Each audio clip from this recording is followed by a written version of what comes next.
Well, good morning, everyone, and thank you so much for tuning on in to our Valley News Now desk on this Thursday morning. We got a lot going on outside today. You can see in our Corwin Auto Sky Cam here, a pretty hazy morning we're starting off with. We're going to get into that a little bit later as well. But one more time, thanks so much for joining us here on the Valley News Now desk. My name is Alex Larson.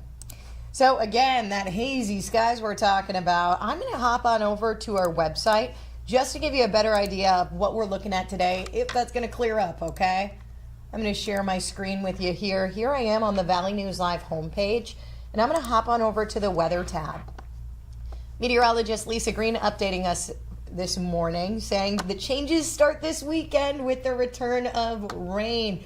She says wildfire smoke is expected to linger well into the rest of the work week, and it'll impact air quality. That's something else I'm going to touch on pretty quick here. Fargo right now, we are sitting at 49 degrees. If you're anything like me and scared of the coming of August, because that means the end of summer, 49 degrees is not looking too great, huh? Anyways, we do warm up pretty significantly. It looks like at about 4 p.m., we're going to be hitting our high of about 77 degrees, and it'll be sunny, okay? So there is hope in sight here as we take on this gloomy morning. 11-day planner here. Looks like we're looking at smoke tomorrow and Saturday. Oof. But next week it clears out. Guess what that comes with, though? You can see those rain clouds down there on pretty much every day of the week next week, except for Sunday, I think. Yeah, can't win them all, I guess. We get the smoke, then we get the rain. It really is just a revolving door, isn't it? Anyways, I want to touch on that smoke that I was talking about just a little bit ago. So, Minnesota Pollution Control Agency has actually issued its longest duration air quality alert due to the ongoing Canadian wildfire smoke. That alert went into effect on Tuesday. That is now set to last. You can see it on our planner I just showed you too. It's going to last through Saturday. We're going to hear from someone here talking about that. The MPCA has been issuing air quality alerts since 2008, and there's only been 2 other times where the alert has extended for 5 consecutive days.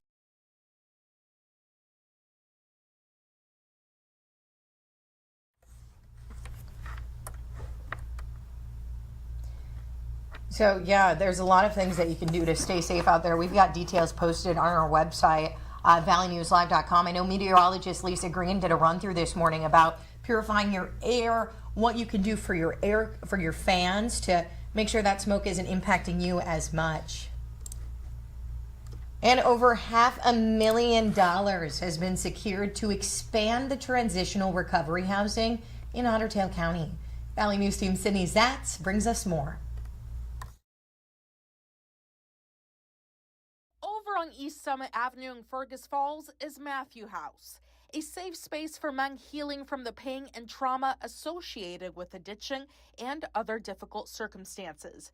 Matthew House Director Todd Hilden. We provide a transition from those institutions, hopefully to a normal life where they have now gotten a job, now have saved enough money to get their own apartment, have reconnected with their kids perhaps, hopefully. Peter Conrad, now the in-house manager, knows firsthand how support from places like Matthew House can turn your life around. Just seeing guys get a second chance in life. Most of them have lost everything with their kids, and just seeing them get their life back on track, getting their relationship back with their kids, and it's rewarding to me. Republican Senator Jordan Rasmussen secured the annual funding in the Human Services budget. $143,000 will be given annually over the next 4 years, resulting in $572,000. Help them on their journey to sobriety.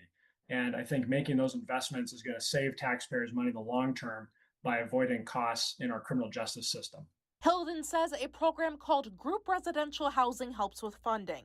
We're fortunate to have people that donate monies to the ministry, but at the end of the day, we're always kind of scraping by. You know, are we going to make it? Are we going to make it? Are we going to make it?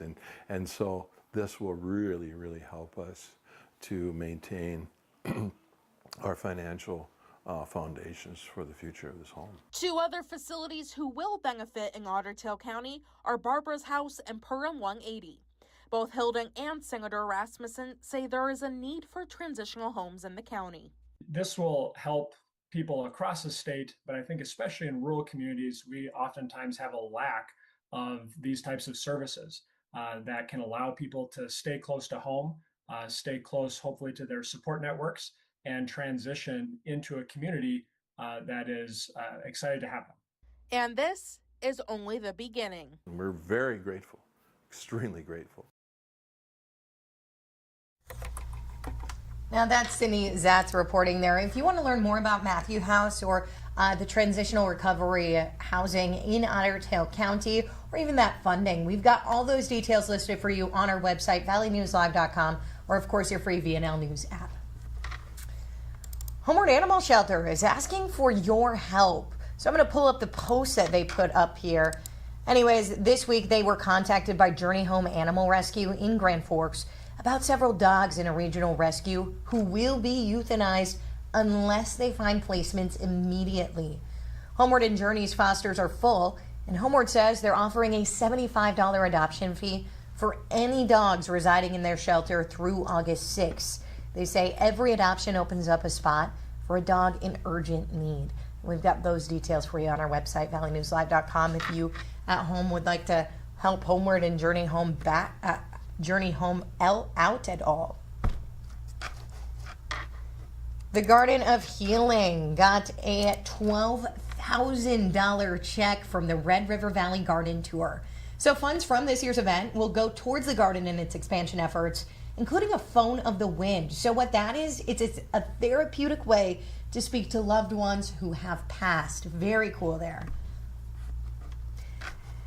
And I want to take a minute to talk about something that I've been working on this week over in Grand Forks. I'm talking about DHI Sweet Street. So I'm going to pull up some video here that I took. The audio is not cooperating with me, or else I would have played this for you guys. But I'm just going to pull up some video here.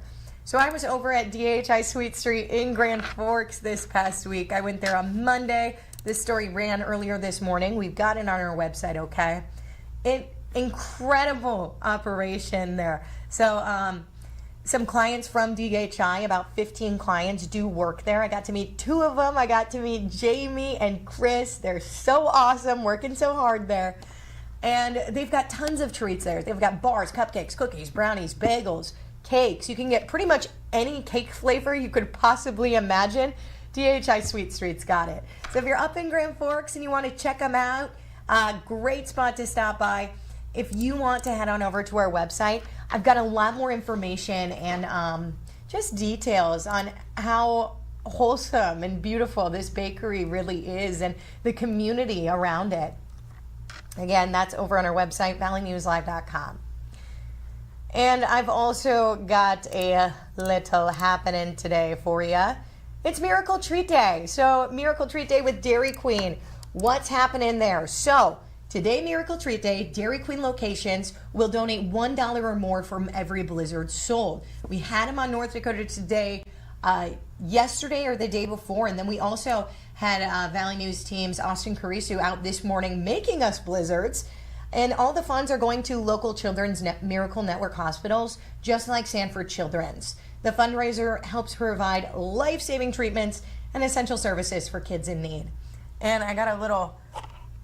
I actually already ate my Blizzard. Austin brought it back from his live shot and it's already all gone. So if you want to head out to Dairy Queen, support a good cause, a great day to have a Blizzard before we get the actual Blizzards later this year, huh? Well, that's about all I got for you on this Thursday morning. Remember, we've got this streaming on weekdays around that 7:30 time frame, so you can tune on in, see if there's anything you may have missed, okay? I'm going to log off for now, but I'll catch you back here tomorrow. My name is Alex Larson.